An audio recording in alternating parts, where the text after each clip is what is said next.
The slap echoed across the marble lobby, sharp and public. Evelyn Harrington steadied herself, her cheek burning, the weight of the banker's hand still fresh against her skin, her cash scattered across the polished floor like debris. Jason Reed stood over her, his face twisted in anger, too sure that no one would question him. Security closed in. Police were called.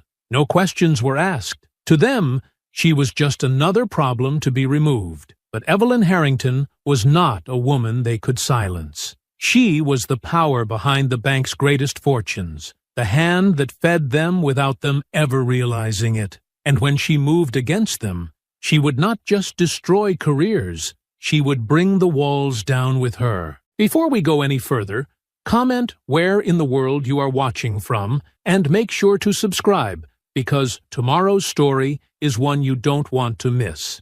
The late afternoon sun filtered through the towering glass panels of Weston Bank's flagship downtown branch, casting long, angled beams across the polished marble floor, where customers shuffled in and out in neat lines. The air smelled faintly of industrial cleaner and fresh paper, the quiet hum of commerce wrapping the grand lobby in a shallow kind of importance that barely skimmed the surface of its daily transactions.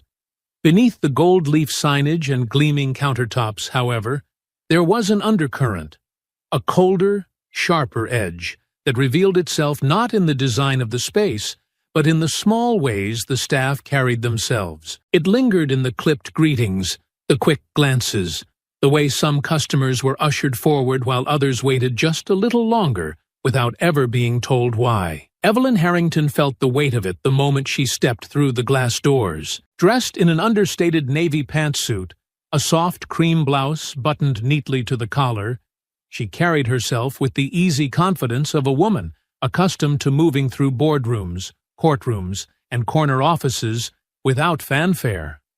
In one hand, she held a slim leather bag, worn but well kept, containing a deposit that would, by itself, outsize most of the bank's daily activity. She did not hurry. Her low heels clicked steadily against the floor as she made her way toward the open counter where a handful of bankers waited behind wide, impersonal desks, tapping at keyboards and offering rehearsed smiles to customers whose names they would never remember. She paused politely in front of one such desk where a young man, no older than his late 20s, sat hunched over his monitor. His badge read Jason Reed, and he did not look up right away. Evelyn cleared her throat gently, offering a warm, measured greeting. Jason's head lifted then, and for a moment his gaze skated over her, from her graying hair gathered neatly at the nape of her neck, to the dark tone of her skin, to the leather bag resting comfortably in her hand. Something subtle hardened in his expression. "Can I help you?" he asked, the words shaped more like a challenge than a service. Evelyn smiled faintly, accustomed to this tone, though it still stirred something old and bitter inside her. She laid the bag gently on the desk, careful not to startle him, and produced her identification along with a completed deposit slip. "I'm here to make a company deposit," she said simply. "It's a large amount. Everything is prepared." Jason glanced at the ID without touching it, his mouth pressed into a tight line. "What company?" he asked. "Harrington Global Holdings," Evelyn replied, her voice even. Jason leaned back slightly in his chair, folding his arms. "Never heard of it," he said. His eyes flicked to the bag again, suspicion sharpening. "You understand that we have protocols about large cash deposits? You can't just walk in off the street with a bag of money." "I understand perfectly," Evelyn said, still calm. "This is a corporate deposit. You can verify the account. All documentation is provided." Jason didn't move. He didn't even reach for the ID that lay on the desk between them, pristine and untouched. Instead, he stared at her for a long, pointed moment, making no effort to hide the skepticism twisting his face. Evelyn could feel the gazes of other customers and tellers beginning to drift toward them, drawn by the slight but unmistakable shift in the air. "You're going to need to leave," Jason said finally, his voice louder now, carrying easily across the lobby. We don't accept suspicious transactions like this without prior appointment. Evelyn blinked once, slowly. Sir, I am a long-standing corporate client of this bank, she said, keeping her tone steady. All of this can be verified in less than a minute if you'll simply check the account. I don't have to check anything, Jason snapped, his cheeks coloring. You're not authorized for this branch. You people think you can just show up anywhere and expect us to look the other way? For the first time, a flicker of something colder passed behind Evelyn's eyes. She remained rooted in place, refusing to allow the humiliation he intended. I would strongly suggest you verify my credentials before making accusations, she said quietly, her voice cutting through the growing tension with the precision of a scalpel. Jason scoffed, loudly enough that several heads turned. Security's going to escort you out if you don't leave, he said. Last warning. Evelyn leaned in slightly, lowering her voice so that only he could hear. If you do this, you will regret it. Jason sat back, folding his arms across his chest with a grin that didn't quite reach his eyes. A grin that said he thought he was in control, that he thought she was bluffing, that he thought she was just another problem to be dismissed without consequence. Around them, the lobby buzzed faintly, a few tellers whispering nervously to each other behind the glass partitions, but nobody moved to intervene. The bank manager, Martin Glass, stood at a distance, pretending to be absorbed in paperwork, his peripheral vision keenly tracking every word, every gesture, every brewing consequence he would later claim he never saw coming. And Evelyn, standing firm in the center of it all, felt the old, familiar coil of injustice tightening in her chest. Not from fear, not from surprise, but from the quiet, infuriating knowledge that this was the cost of simply existing in spaces built to exclude her. Yet she made no move to back down. Not yet. Not when the storm was just beginning to gather. She stood still, waiting, letting the silence stretch between them, daring Jason Reed to take the next step, the wrong step, without realizing how much it would cost him. The silence between them stretched thinner with every passing second, the edges sharp enough to cut. Evelyn did not move, did not lower her gaze, did not shrink herself to make him more comfortable. She stood calmly, her identification still resting between them like a forgotten offering that Jason Reed had no intention of accepting. Around them, the life of the bank continued in uneasy, fragmented pieces. The low clatter of keyboards, the rustle of paper, the occasional forced cough, but the center of gravity in the room had shifted here. To this standoff, neither could now pretend was just business as usual. Jason's posture stiffened. He leaned forward, his voice dipping low, the words coated with disdain. You people think you can just walk in here waving some papers around, flashing some ID, and expect to be treated like you're legitimate. His eyes flickered down to her bag again, his lip curling slightly. I've seen enough scams to know how this works. Evelyn inhaled slowly, feeling the quiet burn of humiliation creep up the back of her neck, the kind that came not from any truth in his words, but from the sick, heavy knowledge that they were a script he had already decided she would play. She chose her next words carefully, weighing each one like a stone in her hand. You are making an assumption based solely on how I look, she said, her voice quiet but unyielding. You have not checked my identification. You have not verified the account information I provided. You are profiling me, not doing your job. Jason gave a short, humorless laugh and pushed himself up from his chair, standing now so that he could loom slightly over her. Profiling? He repeated mockingly. You're the one showing up here with a bag of cash. You're lucky I don't call the police right now. Evelyn lifted her chin, refusing to let him bait her into an emotional reaction. Then call them, she said evenly. Let them verify what you refuse to. The words hit harder than she'd intended, or perhaps exactly as she'd intended, because Jason's face darkened, the blood rushing to his cheeks, his hand balling briefly into a fist before he forced it flat against the desk. He wasn't used to being challenged like this, not by someone he had already decided was beneath him, not by someone he thought he could humiliate without consequence. Martin Glass, the branch manager, shifted uneasily in the distance, but did not approach, his cowardice as thick and obvious as the tension now knotting the lobby into silence. "You think you're better than me?" Jason hissed under his breath, his voice laced with something uglier now, something that had always been there under the surface, waiting for an excuse. "Coming in here dressed up, pretending to be something you're not? I know your type. Think some fancy clothes are going to hide it?" Evelyn did not flinch, though she felt the anger coil tighter inside her with every word. "The only thing you know is your own prejudice," she said, her voice sharp enough to cut through the poisonous air between them. "And today, it's going to cost you." Jason sneered. "You don't scare me, lady.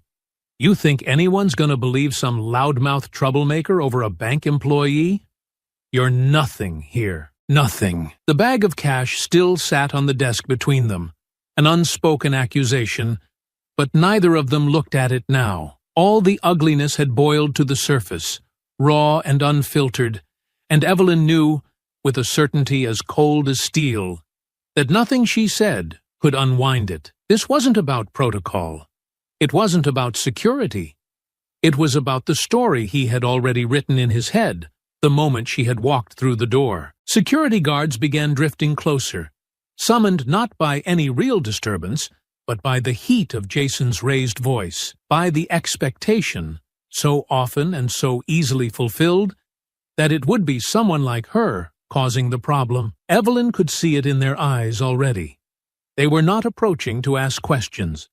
They were approaching to remove her. Jason smirked, sensing the shift, mistaking it for victory. "You're gonna leave, one way or another," he said, stepping out from behind the desk now, closing the space between them. "You don't belong here." Evelyn's heart pounded steadily in her chest, not with fear, but with the slow, relentless pulse of fury contained. She had spent a lifetime mastering it, burying it beneath professionalism and patience, knowing that too many saw even a whisper of anger from her as justification for violence. She drew a slow breath, anchoring herself, refusing to give him what he wanted. "I am not leaving," she said, voice clear and firm enough to carry across the floor. "You will either process my deposit properly, or you will make the mistake of escalating this further." The security guards hesitated, uncertain now, caught between Jason's escalating aggression and the calm, undeniable authority in Evelyn's voice. For a moment, the entire lobby seemed to hang in that space, teetering between decency and disaster. Jason chose disaster. He took another step forward, his hand twitching at his side, the sneer on his face deepening as he barked over his shoulder. "Get her out of here now, before she causes a scene." The irony of his words was not lost on Evelyn as the guards closed in around her, their faces set in the rigid, unquestioning expressions of men trained to follow orders, not to ask whether they were just. And still, she stood her ground, her body rooted firmly to the polished marble beneath her, refusing to be bullied, refusing to be erased. And though Jason Reed had already crossed several lines, he was not finished yet, not by a long shot. The hum of the lobby dimmed to a dull roar in Evelyn's ears as the security guards closed in, the world narrowing to the taut, electric space between herself and Jason Reed. She watched his hands, the way they twitched slightly with suppressed anger, the way his jaw clenched so tightly that the muscle jumped in his cheek. He was unraveling, not because she had shouted, not because she had made any threat, but because she had refused to cower, refused to play the part he had decided for her the moment their eyes met. "Move," Jason snapped, his voice cracking slightly under the strain of holding himself together. "Now." Evelyn stood as still as stone, meeting his glare with an unblinking steadiness that only enraged him further. Around them, the lobby's scattered conversations died off entirely. Phones were lowered. Tellers froze in mid-transaction. Even the guards hesitated, suddenly unsure whether they were witnessing a disturbance or becoming part of one. Jason's face twisted into something meaner, smaller, as if all the ugly, festering things he had carried in his heart had finally clawed their way to the surface. He took another step forward, standing almost chest to chest with her now, his breath sharp and uneven. "You think you're better than everyone else," he spat, his voice loud enough for every person in the lobby to hear. "You think you can come in here, flaunting your money, acting like you're important? You're nothing. You're just another." He stopped just short of a word he couldn't quite get out, but the meaning was already there, thick in the air between them. Evelyn's expression didn't flinch. She stepped in closer, her voice cutting so sharply that it stripped the false confidence from his face before he could react. "No," she said softly, but unmistakably. "You're the nothing here, a small, scared little man hiding behind a cheap suit and a plastic badge, desperate for a sliver of authority because deep down you know you will never have real power, real respect." Jason's nostrils flared, the muscles in his face pulling tight, as though each word physically struck him harder than a closed fist could have. "You think you're important because you sit behind a desk someone else gave you. You think you can humiliate people to forget how pathetic you are.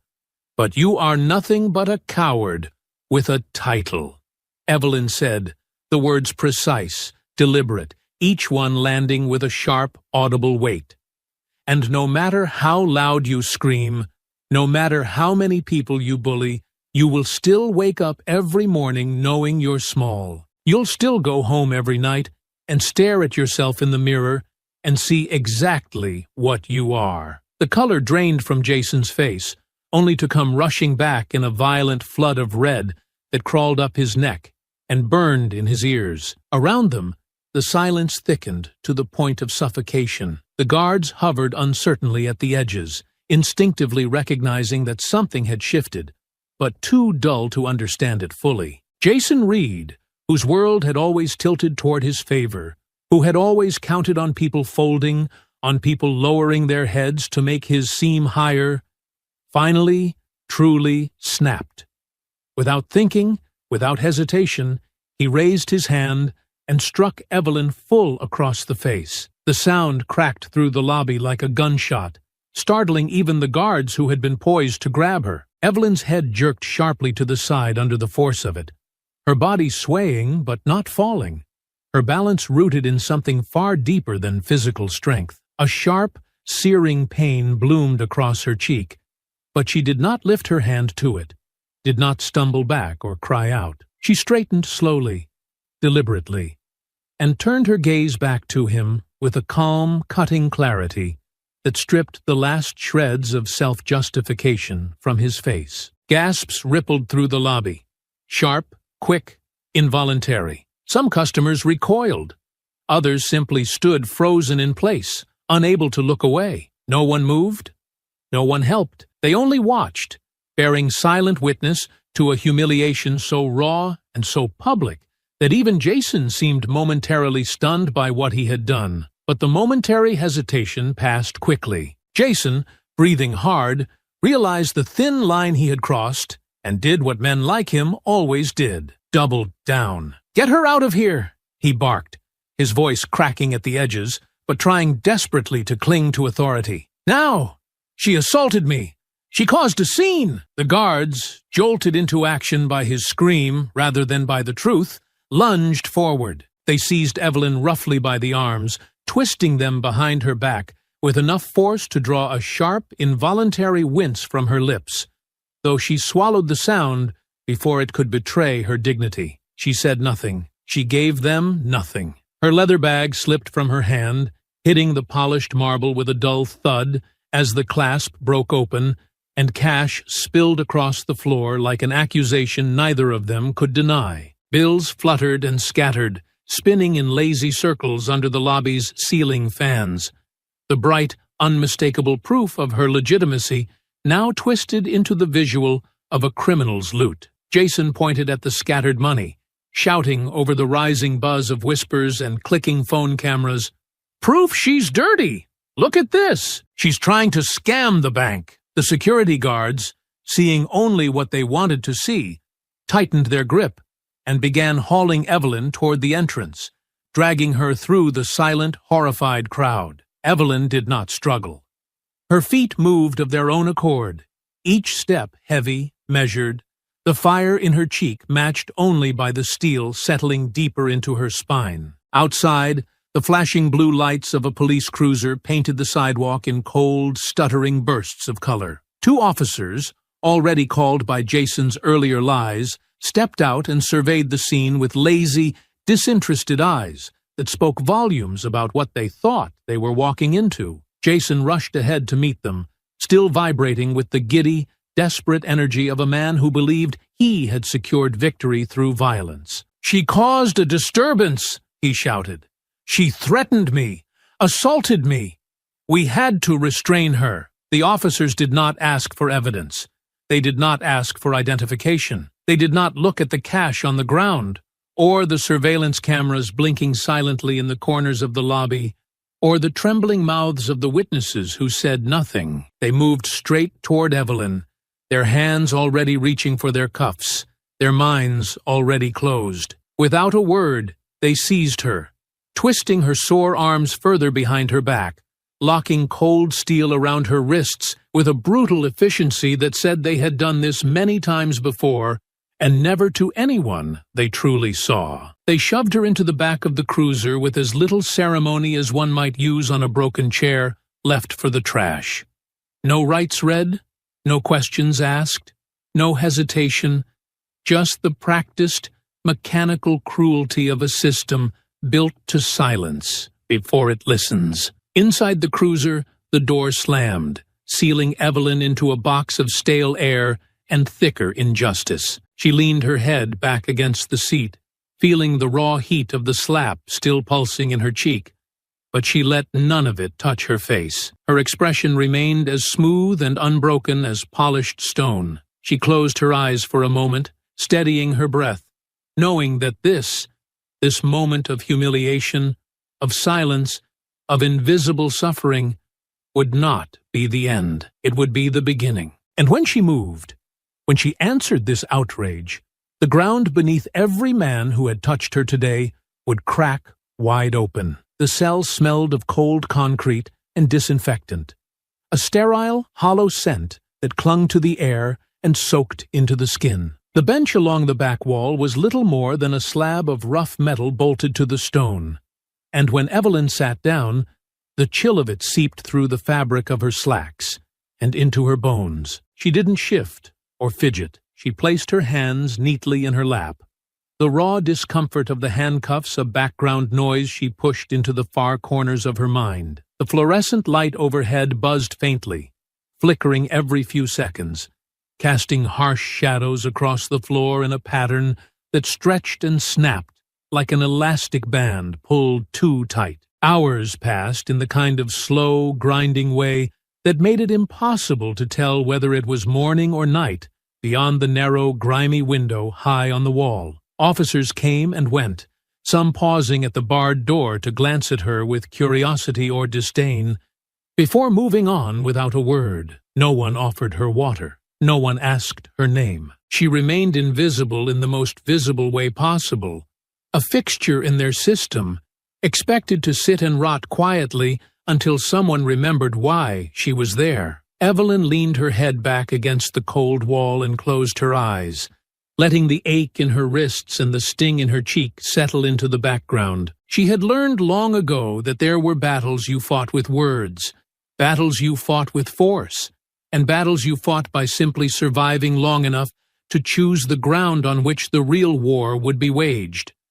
Today was not the day for raised voices or broken fists. Today was the day for patience. In another part of the city, the world was moving without her, but not without notice. Clarissa James, her longtime legal counsel and trusted advisor, frowned as she tapped her foot against the gleaming floor of Harrington Global's downtown headquarters. She had been trying to reach Evelyn for hours. First polite calls, then urgent messages, then increasingly sharp emails sent to every device Evelyn owned. No response, no check-ins, nothing. It was not just unusual, It was unheard of. Clarissa pulled up the company's security protocols, her fingers flying over the keyboard as she initiated the first stages of the missing executive protocol they had designed years ago but never expected to use. Within 15 minutes, security staff from the building had reviewed traffic cams near Weston Bank, pieced together Evelyn's movements, and flagged the police dispatch call logs. Within 30 minutes, Clarissa had in her possession a copy of the call placed by Jason Reed, distorted by static but clear enough to make her stomach twist into a tight, furious knot. She reached for her phone without hesitation, her voice a low, tight snarl as she dialed the emergency line set aside for the firm's private attorneys. Orders were given. Subpoenas were drafted. Requests for security footage were filed and stamped before most people would have realized anything was wrong. Evelyn's silence had spoken more loudly than any call for help could have. At the same time, in Harrington Global's executive boardroom, a different kind of storm was gathering. Charles Edmonds, the firm's chief operating officer, flipped through a copy of the morning's balance sheets, frowning as he read the internal memo flashing red across the top of his tablet. CEO unreachable. Potential legal emergency.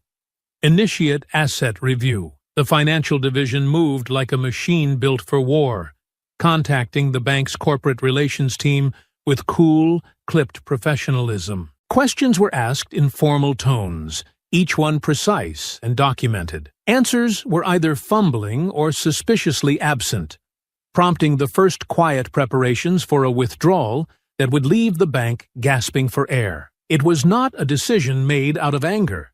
It was not even made out of loyalty. It was made because Evelyn Harrington's name was etched into every contract, every operating agreement, every expansion strategy that had allowed the firm to amass hundreds of millions in assets under Weston Bank's roof. If Evelyn was disrespected, then, by extension, every dollar tied to her was at risk. Corporate loyalty did not run on emotion. It ran on survival. Back in the holding cell, Evelyn allowed herself to drift behind closed eyelids, resting but not sleeping, her mind ticking steadily forward even as her body sat motionless. She thought of her mother, who had taught her that dignity was not something you begged for.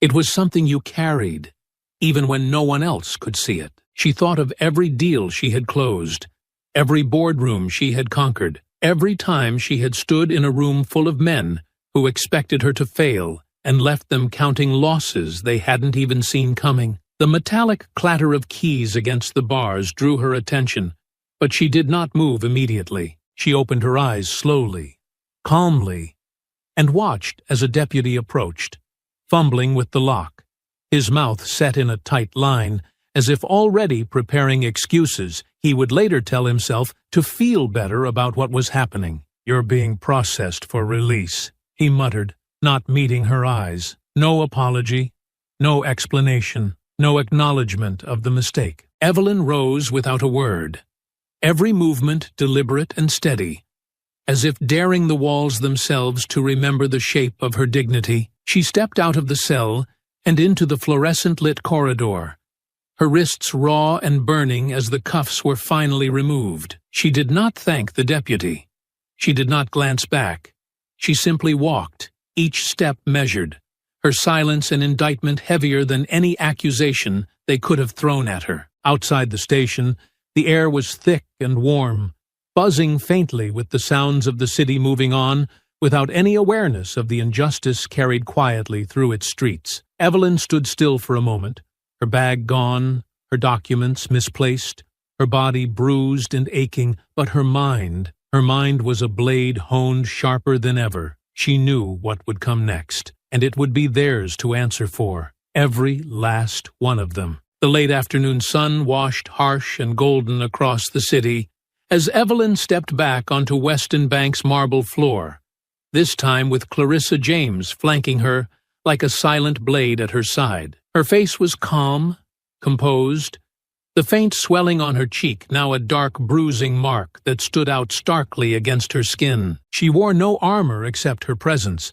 but the shift in the air was immediate, like a storm cloud pressing low against the glass walls. Every head in the lobby turned toward her, some in recognition, some in dawning horror. Jason Reed was still there, pacing near his desk, a nervous, jittery energy radiating off him in waves. His smirk from earlier was gone, replaced by a pale, tight-lipped grimace that barely masked the panic clawing at the edges of his composure. When he saw her walk through the doors, he froze for half a second before hastily straightening, as if good posture could undo the violence he had already committed. Evelyn's heels clicked steadily against the marble as she crossed the lobby, her every step slow and deliberate. Clarissa said nothing. She didn't need to. Evelyn had made it clear.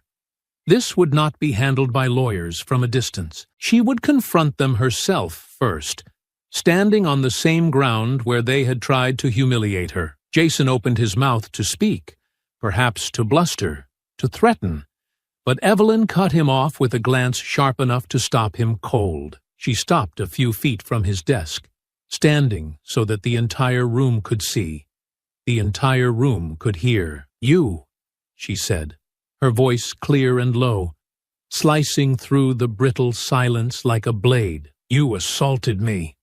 You slandered me. You had me dragged from this building like a criminal without checking a single piece of evidence placed in front of you." Jason swallowed visibly, his Adam's apple bobbing once, but said nothing. Evelyn took a step closer, her voice steady, dangerous in its restraint. "You made me a spectacle in front of your staff, your customers, your security. You called the police on me. You lied to them. You let them take me away in handcuffs because it was easier than admitting you were wrong." Jason's hand twitched at his side, and for a moment it looked like he might lash out again, but the weight of the room crushed that impulse flat. Everyone was watching now, not with curiosity, but with the uneasy, guilty gaze of people who realized too late that they had stood on the wrong side of something that could not be undone. Martin Glass, the branch manager, came scuttling forward from the back offices, his smile brittle and false. "Ms. Harrington, please, let's not escalate things further. We can sit down privately? Work this out." Evelyn turned her gaze on him, and Martin flinched like a man facing down a sword rather than a woman barely raising her voice. "You stood there," she said, not shouting, not needing to. "You saw what happened. You let it happen. And now you want to hide it behind closed doors." Martin's mouth opened and closed uselessly, the words fleeing before they could reach his tongue. Clarissa stepped forward then, unslinging the leather briefcase from her shoulder and pulling out the heavy envelope that thudded softly onto Jason's desk. "This is a subpoena," she said crisply, her voice sharp enough to make Jason jerk backward a half step. "We are seizing all security footage from today's events. Every camera angle, every second." Jason looked wildly around for support, but no one moved. Martin shifted his weight, sweat already darkening the collar of his dress shirt, but he offered no help. "And," Clarissa added, her eyes narrowing slightly, "any attempt to delete, alter, or obstruct this footage will result in immediate criminal charges. For everyone involved." Evelyn's gaze didn't leave Jason's face.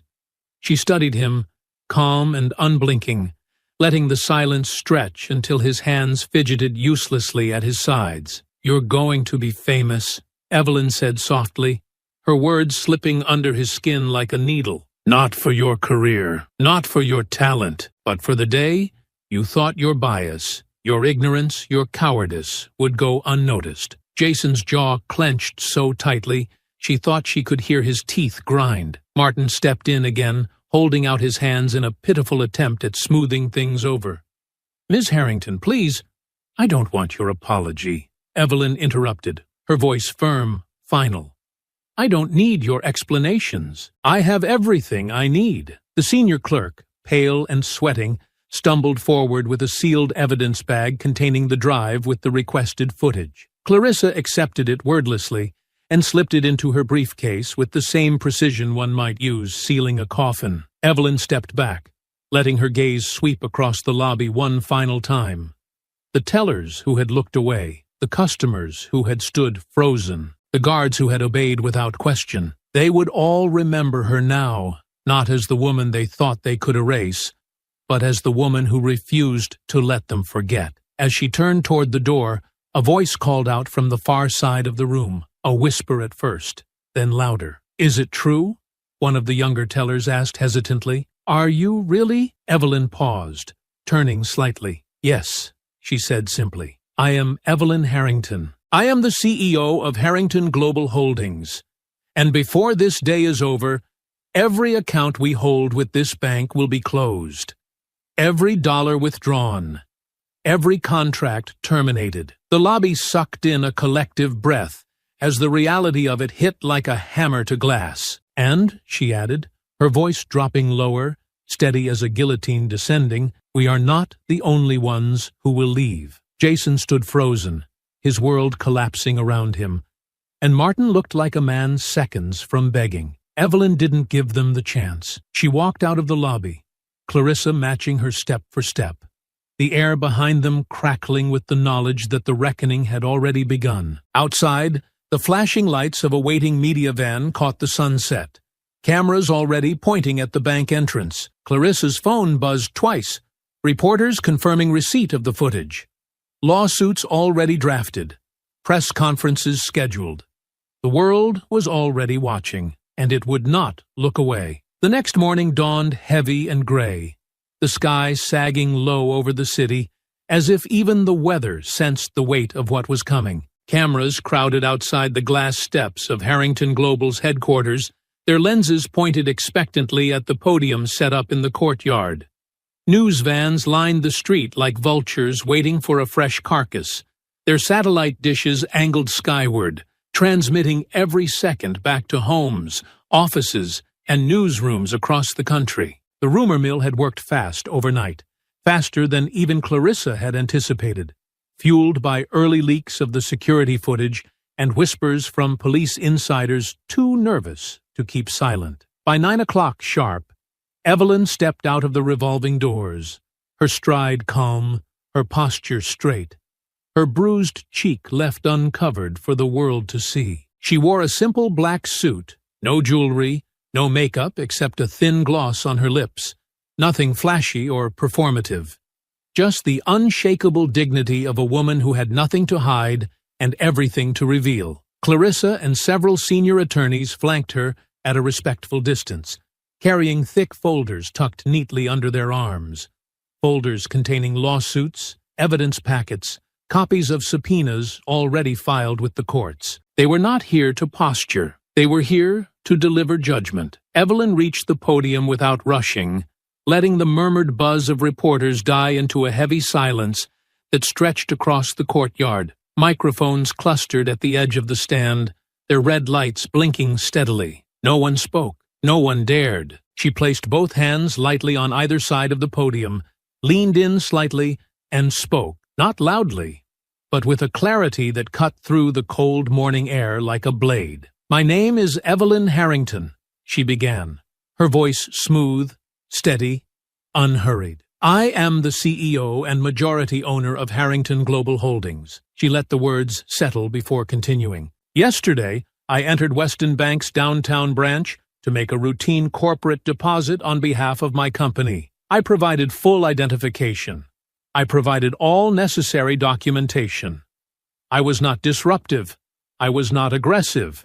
I was not suspicious. I was simply there to do my job. The same job that has helped generate hundreds of millions of dollars currently held in accounts with Weston Bank." Murmurs rippled through the crowd of reporters, a low tide of shock and anger that built with each measured word. "I was assaulted," Evelyn continued, her voice never rising, the raw facts striking harder than any shouted accusation, "by a junior banker who refused to even look at my identification. I was physically struck across the face. I was forcibly removed by security. I was arrested by police officers who made no attempt to verify the truth of the situation. I was handcuffed, fingerprinted, and thrown into a holding cell for hours, without charge, without dignity, without the basic decency afforded to any human being." She paused, allowing the cameras to drink in the sight of her standing there.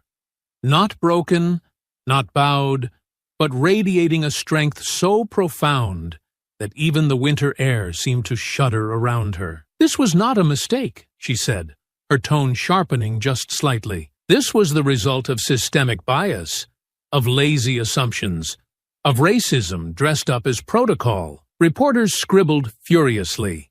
Camera shutters clicked in a frantic rhythm. The footage, already circulating, would make it impossible for Weston Bank or the police department to spin this as anything else. The whole world could see Jason Reed slapping her. The whole world could see the officers wrenching her arms behind her back without a single question asked. "As of this morning," Evelyn continued, "Harrington Global Holdings has terminated all financial contracts with Weston Bank. We are in the process of withdrawing all corporate funds and redirecting them to institutions whose values align with the basic principles of equity and respect." She lifted a thick stack of documents from the podium and held them up briefly. "Additionally, civil lawsuits have been filed against Weston Bank, against the individuals responsible for my assault and mistreatment, and against the officers and police department involved in my unlawful arrest." Clarissa stepped forward and handed fresh copies of the lawsuits to the waiting press. "And let me be perfectly clear," Evelyn said, her voice dipping lower, growing colder. "These lawsuits are only the beginning." The courtyard exploded with shouted questions, dozens of reporters jostling against the barricades, their voices rising over one another in a desperate clamor for more details, more anger, more vengeance. But Evelyn raised a hand, and the crowd fell silent, the authority in her gesture undeniable. "I am not here to relive my humiliation," she said. "I am not here to ask for sympathy. I am here to hold accountable those who believe they can act with impunity because of the color of my skin, because of the quietness of my voice, because of the assumptions they make when they think no one important is watching." She straightened, her eyes sweeping across the sea of faces, daring any of them to look away. "To Weston Bank," she said, each word falling with the weight of a stone into water. "To Jason Reed, to Martin Glass, to the officers who put their hands on me, know this: the world is watching. The truth is recorded, and your actions have consequences." Without waiting for applause, without pausing for further questions, Evelyn turned from the podium and walked away, her footsteps crisp and sure against the concrete. Clarissa and the legal team fell in behind her, a procession of measured power leaving behind a media frenzy that would only grow fiercer by the hour. Inside Weston Bank's corporate offices, televisions flickered with the live broadcast. Executives sat frozen, watching their institution's name crawl across the bottom of the screen under words like discrimination, lawsuit, and corporate exodus. The phones began ringing in the background, first a trickle, then a steady flood. Investors demanding answers, clients threatening withdrawals, board members calling emergency meetings. In the police department downtown, officers clustered around monitors, faces pale as the footage played and replayed. Each slap, each rough handcuffing, each lie repeated back to them with brutal, undeniable clarity. Chief McKenna leaned heavily against the doorframe of her office, her stomach sinking deeper with every second. There would be investigations now, civil suits. Internal affairs would come crashing through the walls they had built around themselves for years. And this time, there would be no quiet deals, no whispered cover-ups. This time, the reckoning had a name: Evelyn Harrington. And she had only just begun. The city moved differently now. Where once Weston Bank's name had carried a kind of effortless prestige, a silent understanding of trust and stability, now it was a stain whispered about in boardrooms and shouted about on street corners. News anchors dissected every frame of the security footage with grim precision. Analysts debated the lawsuits on morning shows, and social media swarmed with outrage that grew sharper and more focused with each passing hour. What had begun as a local scandal was fast becoming a national reckoning, and no one inside the bank's glass towers could pretend it was anything less than catastrophic. In the executive conference room on the 22nd floor, the mood was thick with panic, barely concealed beneath brittle attempts at professionalism. The regional president, a man whose carefully cultivated career had been built on decades of avoidance and plausible deniability, wiped his forehead with a trembling hand as he stared at the stack of reports growing heavier by the minute. "We need a statement," one of the vice presidents said, her voice strained. "We need to show contrition, acknowledge the mistake, offer a settlement, not a chance." Another executive cut in sharply. "She's not here for settlements. She's here for blood." They all knew it. They could feel it in the way the story refused to die, refused to be spun into something safer, something manageable. Evelyn Harrington had not screamed or begged or made emotional appeals.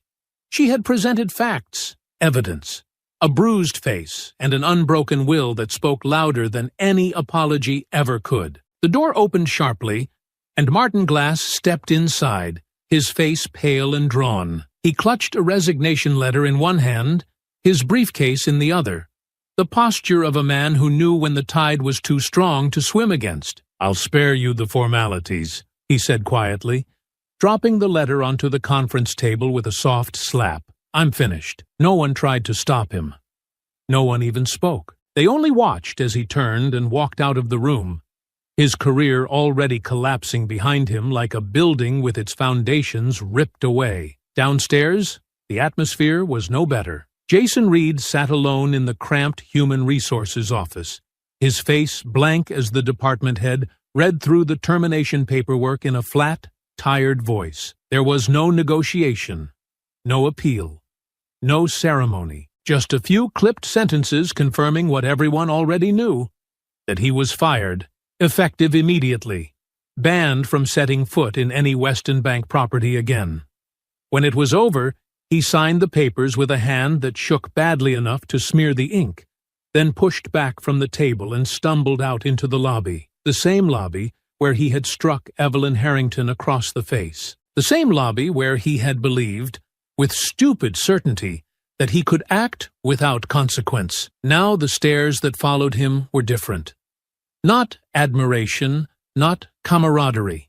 Pity, disgust, fear of contamination by association. Outside, the reporters were still camped across the street, and Jason knew, with the cold, crawling certainty of a man who had lost everything, that stepping through those doors would be the end of whatever tattered shred of reputation he still thought he had. He pulled his jacket tighter around himself, dropped his head, and pushed through the doors anyway. Across town, at the police department, the dominoes were beginning to fall just as quickly.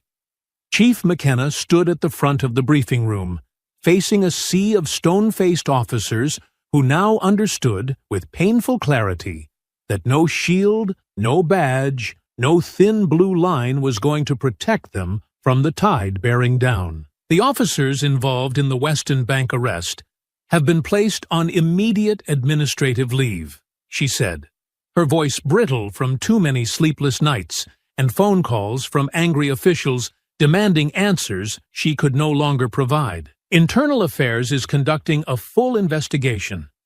Federal oversight is being considered." A low, uncomfortable murmur rippled through the room, but no one dared challenge her. Not when every news station carried images of Evelyn being dragged in handcuffs across the polished floor.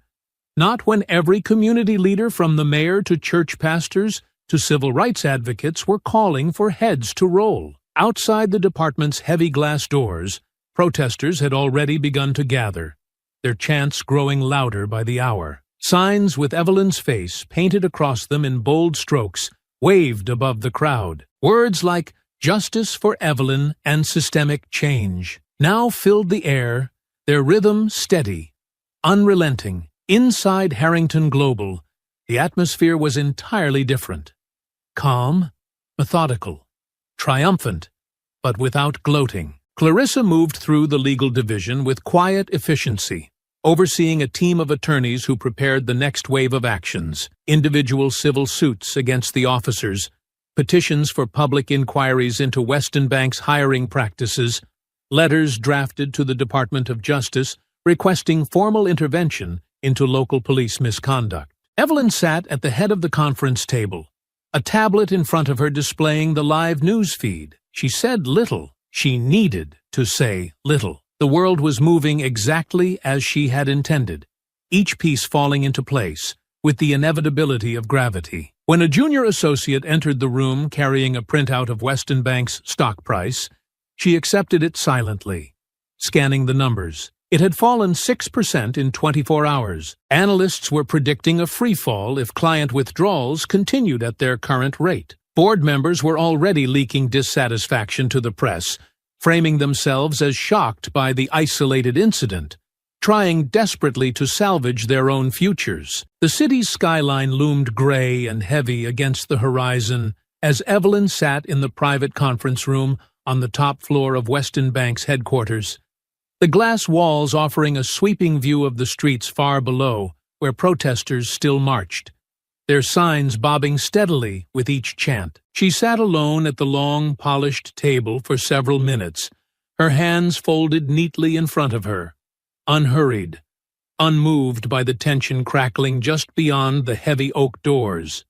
She had made them wait, not out of arrogance, but to remind them that they no longer controlled the tempo of this conversation. At last, the door opened, and a cluster of executives filed in. Stiff, pale, their movements clipped with a mixture of fear and forced professionalism. The regional president, a thin man whose expensive suit could not mask the desperation in his eyes, led the way, flanked by the bank's lead counsel and two senior board members. They looked like men approaching a funeral they could not postpone. "Ms. Harrington," the president began, his voice polished but hollow, "we appreciate you agreeing to meet. We deeply regret what occurred at our branch." And Evelyn raised a hand, a simple gesture that silenced him mid-sentence. She let the quiet stretch for a few heartbeats longer than necessary, feeling the weight of their discomfort fill the room. "I am not here for your regret," she said, her voice calm, unwavering. "Regret is easy. Regret is worthless. I am here for commitments. I am here for guarantees." The executives exchanged nervous glances. The lead counsel shifted a thick folder onto the table and opened it, revealing a printed apology statement, drafts of proposed reforms, and a preliminary settlement offer that Evelyn did not so much as glance at. "You have a systemic problem," Evelyn continued, her tone measured but leaving no room for misinterpretation. "It is not limited to one employee, one branch, or one incident. It is embedded in the assumptions your employees are allowed to make about who is worthy of respect and who is not." The president cleared his throat softly. "We are prepared to implement new training initiatives across all branches, effective immediately. Bias training, cultural sensitivity." "Not enough," Evelyn said simply, leaning forward slightly, her presence filling the space in a way no shouting ever could. "Training alone is meaningless without accountability. I want leadership-level participation. Every executive, every board member, every senior manager. Not optional, mandatory. Certified by an independent organization. I approve." The president hesitated, glancing at his colleagues for support that would not come. The lead counsel nodded tightly, scribbling notes. "And," Evelyn said, her voice dropping lower, colder, "Jason Reed." The president stiffened, bracing for the demand he knew was coming, but hoping somehow to negotiate softer terms. "He has already been terminated," he said quickly. "Effective immediately." Not enough," Evelyn interrupted again, her tone sharper now, the patience in her voice thinning. "Termination is the beginning, not the end." The room grew even tenser, if possible, the air brittle with the sharp, invisible weight of coming judgment. "I want a formal letter issued to every major financial institution and regulatory body, stating that Jason Reed is unfit for employment in any client-facing role in the banking industry," Evelyn said, each word slow and deliberate. "I want him barred from ever holding a position of authority over customer accounts again. The lead counsel paled visibly. "Ms. Harrington," he began carefully. "Blacklisting an individual, not blacklisting," Evelyn corrected smoothly. "Transparency. Full disclosure. Let the industry decide if they want to risk employing someone whose instincts led to assault, racial profiling, and the near destruction of their institution's public trust." The president opened his mouth as if to argue, but the glances from the board members beside him silenced whatever protest he had prepared. They understood, even if he did not, that they were no longer negotiating from a place of strength. Evelyn allowed the silence to stretch again, her gaze steady, unflinching. "And your training reforms," she said after a moment, her voice returning to that low, cutting steadiness. "You will make the curriculum public. You will certify completion annually. And you will tie executive bonuses to compliance for the next 5 years. Miss the mark, lose the money." The lead counsel's pen scratched feverishly across the page, trying to keep up. "Do these terms meet your understanding of accountability?" Evelyn asked, her eyebrows lifting slightly in a gesture that was almost, but not quite, a dare. The president swallowed, his voice faint when he finally spoke. "Yes, Miss Harrington." "Good," Evelyn said, leaning back slightly in her chair. "Then you will prepare the documents. You will sign them, and you will announce these changes publicly, before the close of business tomorrow." The executives nodded. Beaten men, their illusions of control shattered under the relentless, patient pressure of a woman who had refused to be broken. As they gathered their papers and murmured their hollow thanks, Evelyn rose, smoothing her jacket with a quiet precision that carried more power than any outburst could have. She turned without another word and walked out of the conference room, Clarissa falling into step beside her. Silent but triumphant, the elevators whisked them down toward the lobby, where the first hints of evening shadow stretched across the marble floors. Outside, the protesters were still there, their chants steady and rhythmic, and Evelyn paused for a moment to watch them through the glass. "This is just the beginning," Clarissa said quietly at her side. Evelyn nodded once, a slow, deliberate motion. "Good," she said, her voice soft but full of iron. "Let them feel it." And as the doors slid open and the cold evening air spilled in, Evelyn Harrington stepped forward into a world that was already shifting under her steady, relentless hand. The city's cold air pressed heavy against the sidewalks as Evelyn stepped out of the car and faced the looming gray stone of the downtown police headquarters. The building, with its heavy iron doors and narrow, reinforced windows, projected the kind of authority that had long mistaken silence for strength, obedience for justice. But today, it would be forced to listen. Clarissa walked a few paces behind her, carrying a slim leather folio tucked neatly under one arm, filled with documents prepared not as threats, but as certainties. Evelyn did not rush. She climbed the wide front steps with the same measured pace she had carried into Weston Bank's boardroom, her heels clicking against the worn stone, her presence alone forcing 2 uniformed officers at the entrance to straighten reflexively, their easy arrogance faltering as they recognized her face. Inside, the lobby buzzed with muted conversations and the low, persistent hum of printers and radios. Officers moved through the space with stiff movements, avoiding her gaze as they passed. The news had spread fast. They all knew who she was now. They all knew what had happened.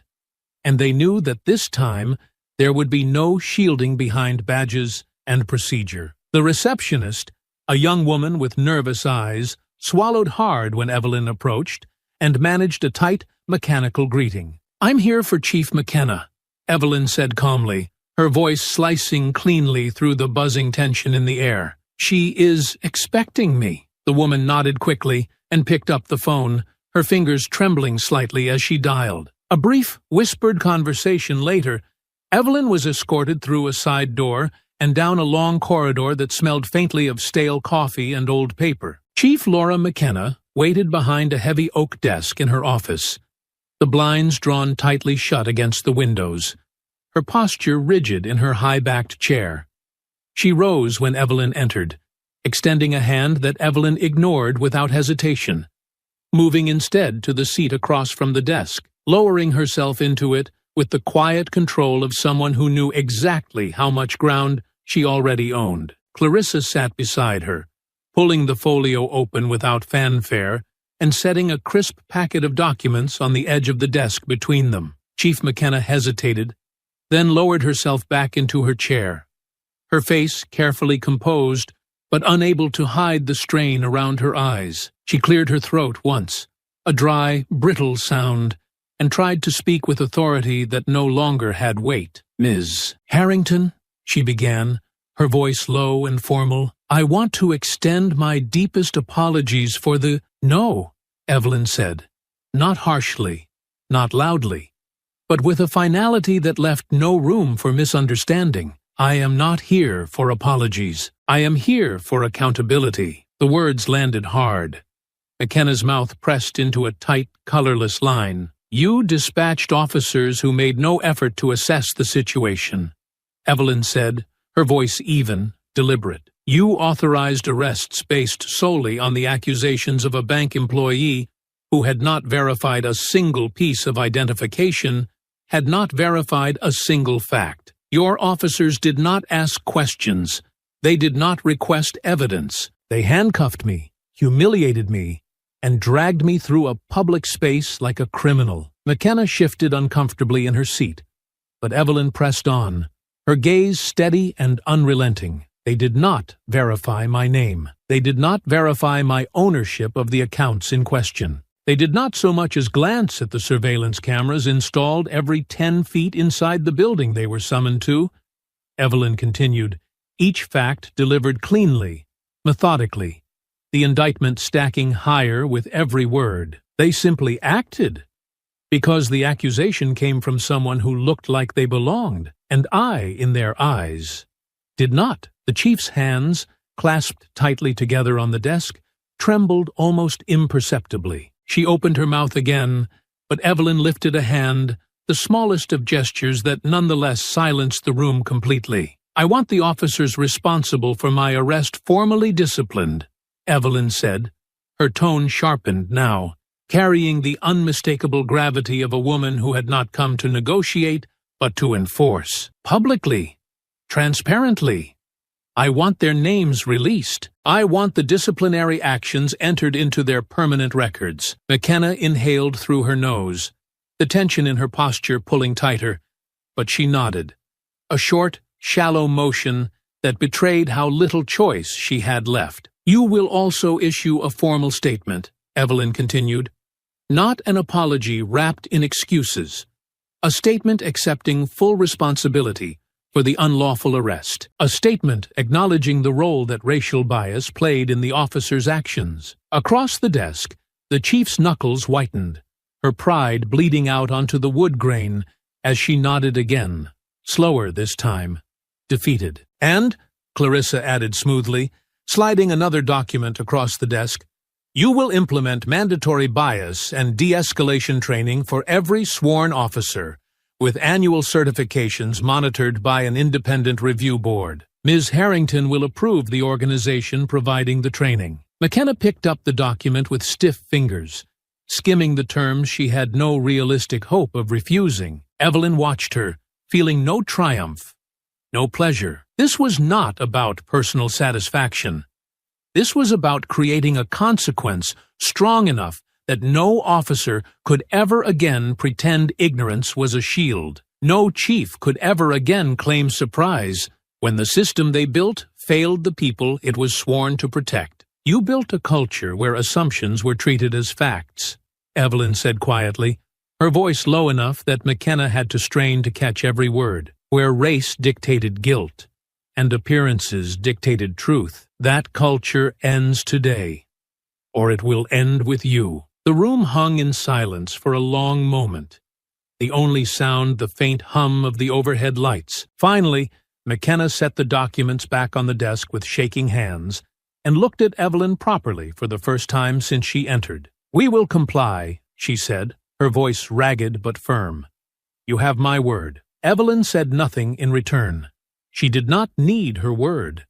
She had her signature, her office's cooperation, and the full weight of public scrutiny pressing down on every decision from this moment forward. She rose from her chair, gathered the signed documents Clarissa handed her, and turned without another word, her steps steady, deliberate, her back straight as a blade. The doors swung open ahead of her, and Evelyn Harrington stepped out into the bright white corridors of the station, leaving behind a crumbling wall of denial and carrying forward a victory that would not stop at a single correction. It would rip through the foundations of everything that had allowed her arrest to happen in the first place. The city had shifted beneath her feet, and Evelyn Harrington could feel it with every quiet breath she took as she sat alone in the corner office of her headquarters, the evening light spilling across the polished wood and soft leather with a muted glow. The storm she had unleashed no longer raged in wild chaos. It moved with purpose now,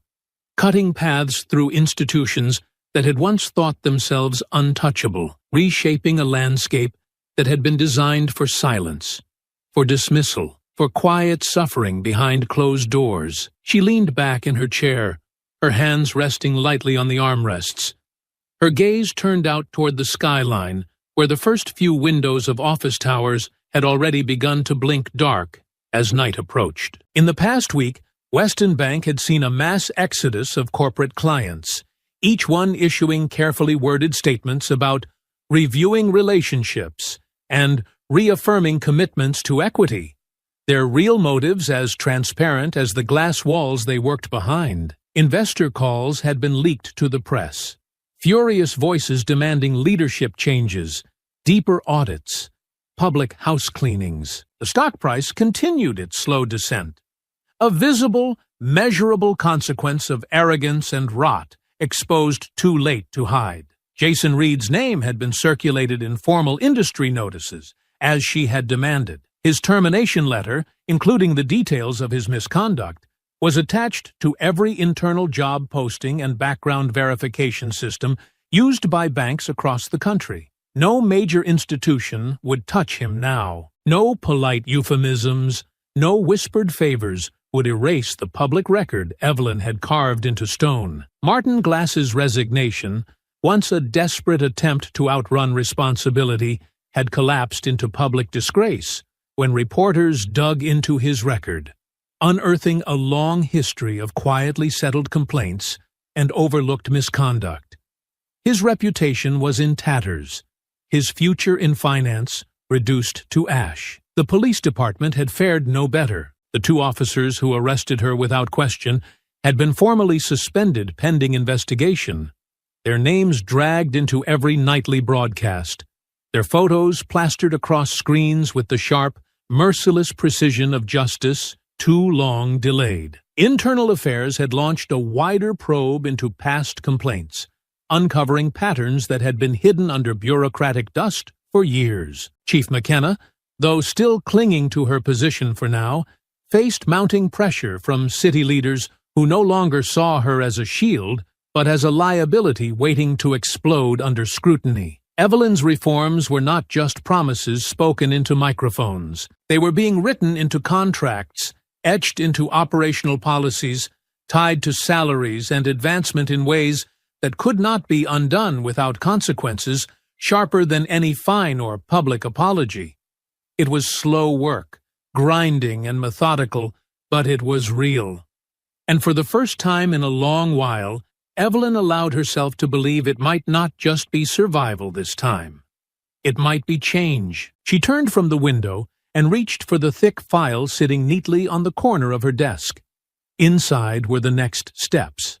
Settlement negotiations with Weston Bank on terms she would dictate, public oversight committee appointments she would recommend to city leadership, scholarship initiatives funded by redirected donations from the fines and settlements she was extracting. She opened the folder slowly, scanning the pages with a quiet, grim satisfaction. This was the work no one applauded.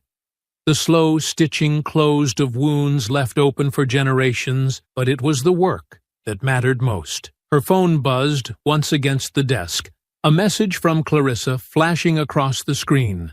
Confirmation that the city's mayor had agreed to publicly support the police reform bill Evelyn's team had drafted. Another stone in the foundation of something stronger than what had come before. She let the phone fall silent and sat back once more, her hands folding lightly over her stomach, her mind drifting not to the men who had tried to humiliate her, not to the systems that had hoped to erase her voice with steel cuffs and silent hallways, but to the long, unbroken line of strength that had carried her here. Her mother's voice urging dignity over despair, her father's steady hands teaching her to stand taller when the world tried to shrink her, the countless faces she would never meet, who needed to know that someone had fought back and refused to be silenced. Justice was not a single act, a single lawsuit, a single victory. It was a long road paved one stone at a time, each one laid by hands that had refused to be turned away. She would keep building.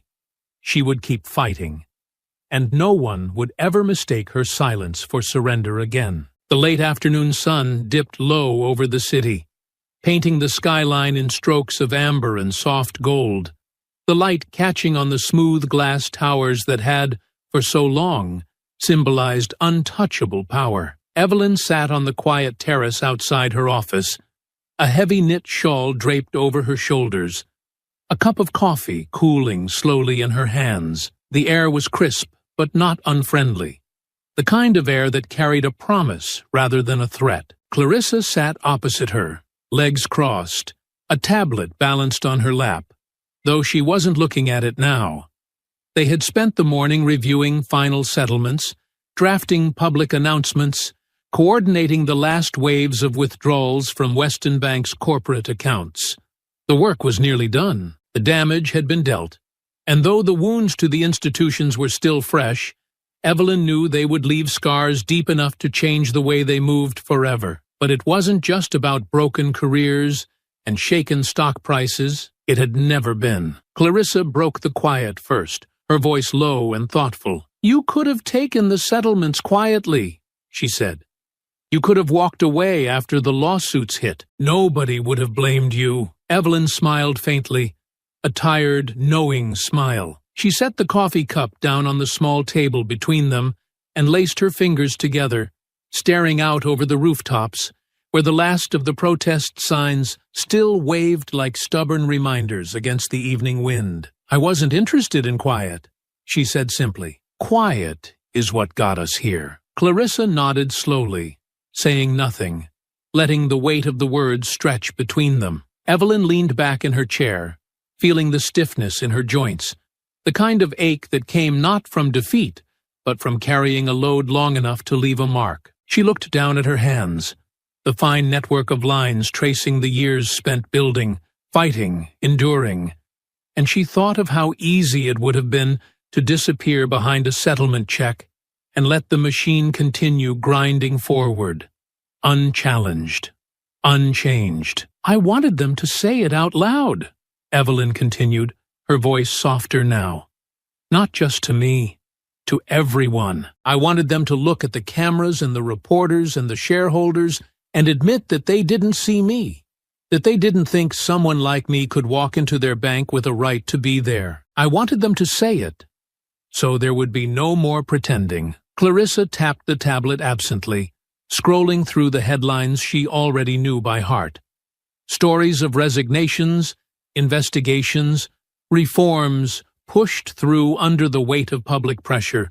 No apology could quiet. "You made them say it," Clarissa said. Evelyn exhaled slowly, the breath carrying away some of the heaviness, but leaving behind a quiet certainty. "Maybe," she said. "Maybe it'll make them think twice next time. Maybe it'll make the next Evelyn Harrington's walk into a bank a little easier." She let the thought settle for a moment before speaking again, her voice steady, but touched by something almost tender. "I hope one day it stops," she said. "I hope one day a woman like me doesn't have to carry the burden of proving she belongs, doesn't have to steel herself every time she steps into a room where her presence alone is treated like a question." Clarissa smiled, a small, tired smile that understood more than words could express. "It's a good hope," she said. Evelyn nodded once, slow and deliberate. "It's more than hope," she said. "It's a fight, and it's not finished." They sat there as the sun sank lower, the first stars pricking the soft blue of the evening sky, the city moving quietly around them, slower now, changed in ways small and large. Somewhere down the street, a young black girl crossed a sidewalk alone, her head high, her step steady, unaware of the battle fought for her long before she would ever know it was necessary. Evelyn smiled to herself, not the smile of a woman satisfied with revenge, but the smile of someone who had added one more stone to a road that stretched beyond her lifetime. She picked up her coffee again, warming her fingers around the cup, and leaned back against the chair, letting the cool evening breeze carry her words into the gathering night. "We're not invisible anymore," she said quietly. "And we're not asking permission." Clarissa raised her cup in a silent toast, and Evelyn clinked hers gently against it, the soft sound folding into the dusk as the city lights flickered on, one by one, against the dark. I hope you enjoyed that story. Please share it with your friends, and subscribe so that you do not miss out on the next one. In the meantime, I have hand-picked 2 stories for you that I think you will enjoy. Have a great day.